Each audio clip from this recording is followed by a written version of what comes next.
I think too, if you listen to different drummers, every drummer has a different emotion.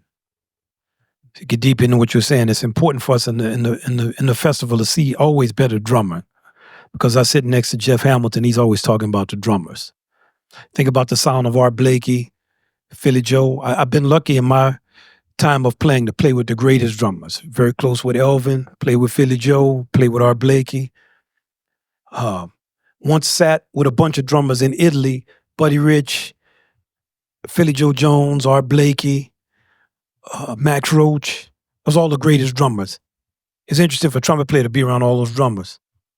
First, how funny they were. Well, Shelly Manne was real funny too. He's like a comedian. And the type of respect and reverence they all had for Max Roach. And Elvin would always say how many different characters Max could play with, and how Max was the modern drums, and how Max, the way you strike any instrument is your disposition, and that has an emotion to it. Even how you smile at me has an emotion. Even you could be frowning and I still not be mad at you.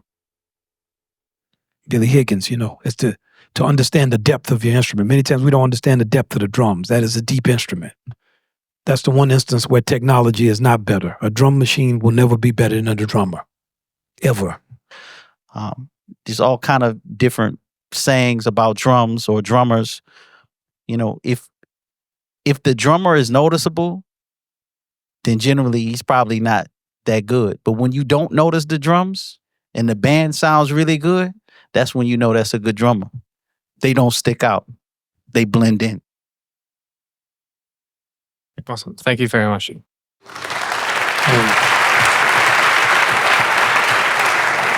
Okay. A drummer is just something. Yes, ma'am. I'm Ashley, and I'm from the San Diego School of Creative and Performing Arts.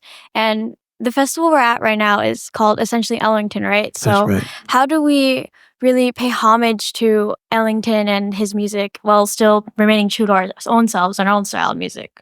His music is your style of music. He's a foundation of this country's music. It's not possible to be in our country and his music not to be a part of your music. That's not, it's the language we're speaking. Now, if we were in India or if we're in Japan, that may not be true. Every group of people, it's kind of like if you talk with a Russian about Pushkin. Boy, they love some Pushkin. Pushkin.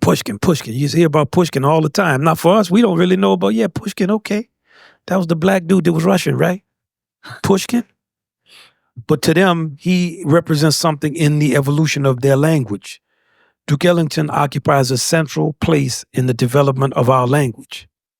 If we speak that language with any degree of sophistication or insight, we must necessarily be speaking some of him. Thank you. Yes, ma'am. Thank you very much.